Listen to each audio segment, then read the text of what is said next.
باب الاذان یوم الجمعۃ، جمعے کے دن اذان۔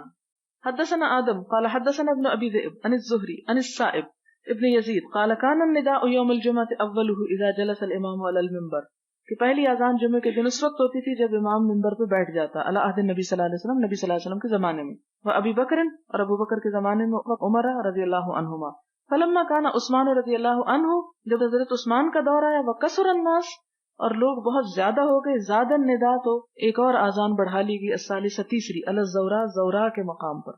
قال ابو عبداللہ الزوراء، امام بخاری کہتے ہیں کہ زوراء کیا ہے؟ موضع بالسوق بالمدینہ، مدینے کے بازار میں ایک جگہ کا نام ہے۔